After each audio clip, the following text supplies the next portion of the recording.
konsisten dan berpegang teguh dengan Al-Quran dan Sunnah dalam semua keadaan.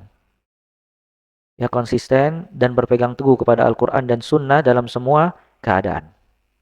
Ya, maka ciri dakwah salafiyah selalu mengembalikan segala sesuatu kepada Al-Quran dan juga As-Sunnah. Karena dengan cahaya Al-Quran dan As-Sunnah akan memberikan solusi dalam semua permasalahan. Dan juga akan mendapatkan banyak keberkahan. Dengan Al-Quran dan juga As-Sunnah, tidaklah seseorang melangkah melainkan dia berilmu akan perkara tersebut. Sampai salah seorang salaf berkata, kalau bisa engkau tidak menyisir kecuali dengan petunjuk dari Nabi SAW, maka lakukanlah. Artinya, dakwah salafiyah memberikan perhatian penuh kepada Al-Quran dan As-Sunnah dan kembali kepada Al-Quran dan As-Sunnah. Maka dakwah salafiyah selalu banyak mengungkapkan dan menghadirkan dalil di dalam ta'lim, khutbah, dan yang lainnya.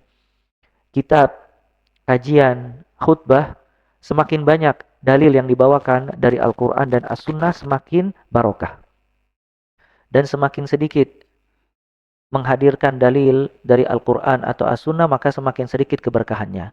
Apalagi di akhir zaman, banyak khutbah, khatib-khatib, kajian-kajian yang bahkan tidak ada dalil sama sekali. Kadang dia cuman membawakan di awal kajian satu dalil, kemudian dia berbicara akan pendapatnya ke kiri ke kanan, tidak ada ujungnya sama sekali. Dan itu tidak dikenal dalam dakwah salafiyah seperti itu. Maka semua ulama yang dakwah mereka berlandaskan dengan manhajus salaf selalu banyak menyebutkan dalil. Pertama, banyak menyebutkan ayat-ayat Allah Azza wa Jal. Yang kedua, banyak menyebutkan hadis-hadis Nabi SAW. Dan yang ketiga, banyak membawakan athar, perkataan salaf, baik dari sahabat, tabi'in, dan seterusnya. Maka orang yang hadir di kajian tersebut terbiasa mendengarkan dalil, terbiasa mendengarkan hadis, dan terbiasa mendengarkan perkataan-perkataan ulama. Maka dia mengumpulkan semua ayat, dalil-dalil, dan perkataan ulama, kemudian disampaikan kepada audiens.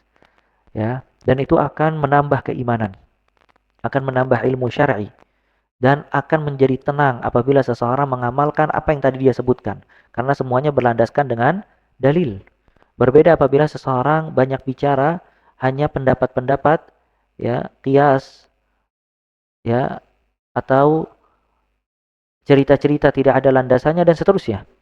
Ya, maka sedikit keberkahannya, ya, dan juga keluar dari jalur dakwah salafiyah. Bisa dipahami ini ya. Maka disebutkan Syekh bin Baz rahimahullah dalam satu kajian dia bisa membawakan hingga 350 dalil. Antum bayangin, subhanallah, tidak melihat, buta, tapi dalam kajiannya, mungkin kajian durasi 50 menit atau 1 jam, bisa sampai membawakan 300 sekian dalil. Ini menunjukkan kuatnya beliau, ya, kuat hafalan beliau, sama kuatnya berpegang teguh dengan Al-Quran dan As-Sunnah. Sampai disebutkan ada salah seorang syekh, udah meninggal syekhnya rahimahullah, Syekh Abdul Aziz Al-Syekh rahimahullah, ketika khutbah Jumat, beliau membahas tentang surga. Surga, kenikmatannya, sebab-sebab meraihnya, dan seterusnya. Itu dikatakan dalam khutbah Jumat bisa membawakan sampai 40 dalil ayat dari Al-Quran. Irtijalan secara spontanitas langsung tanpa melihat kertas. Ya, maka ini menunjukkan kuat ilmu dan terbiasa memang membaca dalil, membaca Al-Quran dan membaca hadis. Gak mungkin orang kalau tidak terbiasa membaca Al-Quran dan membaca kitab-kitab hadis bisa membawakan dalil sebanyak-banyaknya. Karena dianya jarang baca Al-Quran, apalagi tidak hafal Al-Quran. Ya. Nah, menunjukkan ulama dia sering melihat, mendengar ayat-ayat, mempelajari ayat-ayat, maka mudah bagi dia ketika dia mengajar dan ta'lim untuk menghadirkan ayat-ayat Al-Quran dan hadis-hadis Nabi SAW. Dan yang paling penting dari itu semua, amanah ilmiah. Seseorang apabila menyampaikan hak, menyampaikan kebenaran, kajian, ta'lim, ketika dia membawakan dalil dari Al-Quran dan juga dari As-Sunnah, itu ada amanat ilmiah yang dia sampaikan kepada audiens. Bisa dipertanggungjawabkan apa yang dia jelaskan, dan mad'u audiens atau orang yang ikut ta'lim merasa tenang ketika dia mengamalkan apa yang tadi disebutkan dan dia pahami dari materi karena berlandaskan dengan dalil. Ya, maka ini dakwah salafiyah. Oleh karena itu